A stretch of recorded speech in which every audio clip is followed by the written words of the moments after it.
बच्चों last time हम लोगों ने पढ़ा था हैलो एल्केन और हैलो एरीन।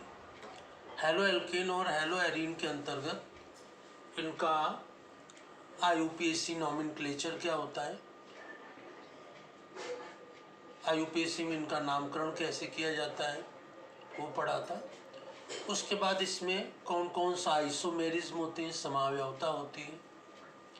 इनमें 3 प्रकार की समावयवता होती है, चेन आइसोमेरिज्म, पोजीशन आइसोमेरिज्म और ऑप्टिकल आइसोमेरिज्म। मुख्य रूप से 2 प्रकार की होती है, चेन आइसोमेरिज्म और पोजीशन आइसोमेरिज्म। और इसके पश्चात इसमें हम लोगों ने पढ़ा इसका क्लासिफिकेशन, इसका वर्गीकरण, कि हैलो एल्केन्स का वर्गीकरण किसमें किया गया है।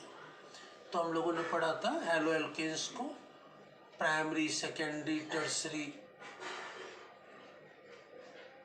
हैलो एल्केन्स में या एल्किल हैलाइड को डिवाइड किया गया। प्राइमरी का मतलब उसमें एक एल्किल लगा होता है, सेकेंडरी का मतलब उसमें 2 एल्किल लगे होते हैं, टर्सरी का मतलब उसमें 3 एल्किल लगे होते हैं। एल्किल ग्रुप जैसे बढ़ते जाते हैं वही उनके बढ़ते जाते हैं। तो primary, secondary and tertiary haloalkanes होते हैं। प्राइमरी को हम 1 डिग्री हैलो एल्केन्स भी कहते हैं, सेकेंडरी को 2 डिग्री हैलो एल्केन्स भी कहते हैं और टर्सरी को 3 डिग्री हैलो एल्केन्स भी कहते हैं। तो इस प्रकार से ये होते हैं। अब इनमें डबल बॉन्ड लग गया तो हैलो एल्कीन भी बन गया, और ट्रिपल बॉन्ड लग गया तो हैलो एल्काइंस बन गया। तो ये भी हम लोगों ने लास्ट टर्म पर डिस्कस किया था, एल्केन, एल्कीन, एल्काइन, 3 तरीके के क्लासिफिकेशन में। अब इनको जो हैलो एल्केन्स होते हैं उनका निर्माण कैसे किया जाता है, इनको बनाते कैसे हैं। तो हैलो एल्केन्स को या एल्किल हैलाइड, सामान्य नाम इसका क्या है, एल्किल हैलाइड। आईयूपीएसी में इसको कहते हैं हैलो एल्केन्स।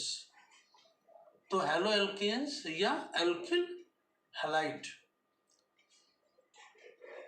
तो ये बनाए कैसे जाते हैं। तो हैलो एल्केन्स को बनाने के लिए सबसे पहले हम लोग लिखते हैं कौन सी, हैलोजिनेशन।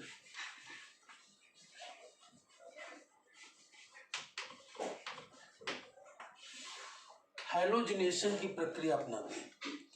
हैलोजिनेशन का मतलब एल्केन की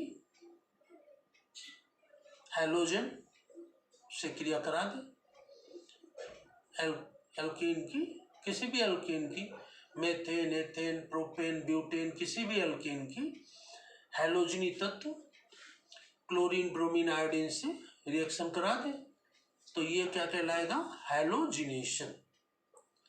तो हैलोजिनेशन के द्वारा या हैलोजनीकरण के द्वारा हम लोग हैलो एल्केन्स या एल्किल हैलाइड बनाते हैं।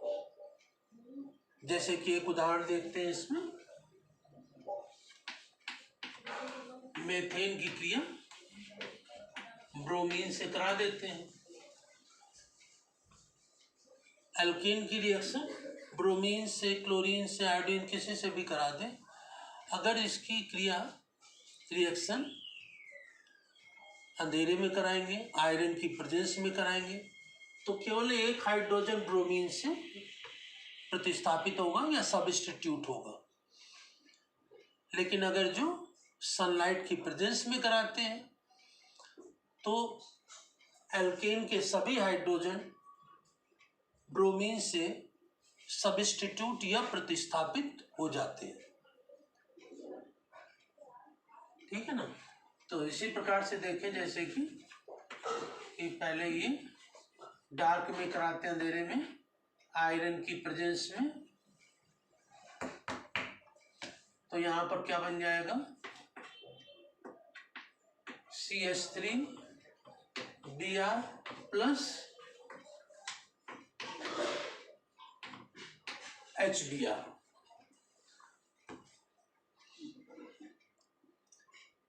यहाँ पर एक हाइड्रोजन एक ब्रोमीन से प्रतिस्थापित होंगे। और यदि सनलाइट की प्रेजेंस में कराएंगे तो सभी हाइड्रोजन, 4 हाइड्रोजन है वो 4 ब्रोमीन से सब्स्टिट्यूट हो जाएंगे, प्रतिस्थापित हो जाएंगे।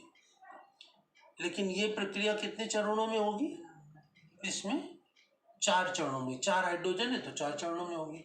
अगर एथेन से कराते हैं तो उसमें 6 हाइड्रोजन होंगे तो 6 चरणों में, 6 स्टेप में संपन्न होगी। तो जैसे कि इसमें देखें CH4 प्लस Br2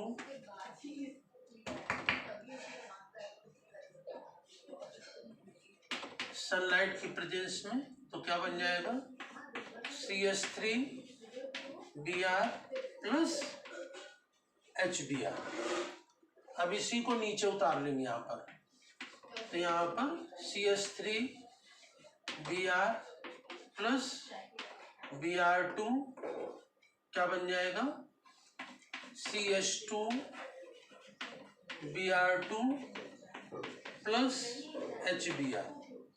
इसी प्रकार से CH2 Br2 इसी को नीचे उतार लेंगे plus Br2 CH Br3 plus HBr। इसी प्रकार नेक्स्ट है CH Br3 plus Br2 CH Br4 plus HBr। तो इस प्रकार से देखें यहाँ पर हर स्टेप पर हाइड्रोजन की संख्या घटती जा रही है। 4 3 2 1 हाइड्रोजन की संख्या घटती जा रही है और ब्रोमीन की संख्या बढ़ती जा रही है। ब्रोमीन यहाँ 1 2 3, यहाँ भी देखें तो हाइड्रोजन 3 2 1 और यहाँ पर ब्रोमीन की संख्या, हाइड्रोजन घट रहा है तो ब्रोमीन बढ़ रहा है। ब्रोमीन का Br Br2 Br3 और Br4। तो इस प्रकार से हाइड्रोजन घटता चला जाता है और ब्रोमीन की संख्या बढ़ती चली जाती है। तो इस प्रकार से हैलोजिनेशन के द्वारा हम लोग हैलो एल्कीन्स का निर्माण करते हैं।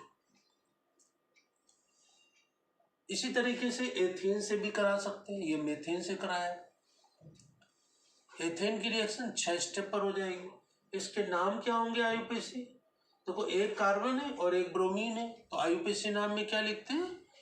क्लोरीन ब्रोमीन आयोडीन का इनका प्रीफिक्स होता है, सफिक्स नहीं होता है। तो क्या हो जाएगा? ये ब्रोमोमेथेन। ये क्या हो जाएगा? Dibromomethane. 3 ब्रोमीन है, ट्राई ब्रोमोमेथेन। 4 ब्रोमीन है, टेट्रा ब्रोमोमेथेन। तो ब्रोमीन की संख्या बढ़ती जा रही, तो वही 1 ब्रोमीन है तो मोनोब्रोमो, 2 है तो डाई ब्रोमो, 3 है तो ट्राई ब्रोमो, 4 है तो टेट्रा ब्रोमो। तो जितने ब्रोमीन है उन्हीं की संख्या हम लोग ये बढ़ाते चले जाते हैं। तो इस प्रकार से इनके आईयूपीएसी नाम भी लिख सकते हैं। तो यहाँ पर ब्रोमीन हमने इस्तेमाल किया, आप यहाँ पर क्लोरीन और आयोडीन का भी इस्तेमाल कर सकते हैं। तो इस प्रकार से हैलोजिनेशन के द्वारा या हैलोजनीकरण के द्वारा हम लोग हैलो एल्केन्स या एल्किल हैलाइड का निर्माण करते हैं। तो ये आपको अच्छी तरह से समझना, ध्यान रखना है कि अंधेरे में कराते हैं तो एक ही हाइड्रोजन ब्रोमीन से प्रतिस्थापित होगा। सनलाइट में कराते हैं तो एल्केन के सभी हाइड्रोजन ब्रोमीन से सब्स्टिट्यूट हो जाते हैं, प्रतिस्थापित हो जाते हैं। क्यों? क्योंकि सनलाइट में फ्री रेडिकल्स बनते हैं, मुक्त मूलक बनते हैं। और ये रिएक्शन कौन सी है? Free radical substitutional reaction. इस रिएक्शन का नाम हम देंगे फ्री रेडिकल सब्स्टिट्यूशनल रिएक्शन या मुक्त मूलक प्रतिस्थापन अभिक्रिया। यह अभिक्रिया कौन सी है? मुक्त मूलक प्रतिस्थापन अभिक्रिया। मुक्त मूलक बनेंगे, फ्री रेडिकल्स बनेंगे और वो उनके साथ हाइड्रोजन हटते जाएंगे, ब्रोमीन की संख्या या हैलोजनी तत्वों की संख्या जुड़ती चली जाएगी। तो इस प्रकार हैलोजिनेशन के द्वारा हम लोग इस प्रकार से हैलो एल्केन्स या एल्किल हैलाइड बनाते हैं। इसी के आगे नेक्स्ट टर्न पर हम लोग आगे पढ़ेंगे इसके।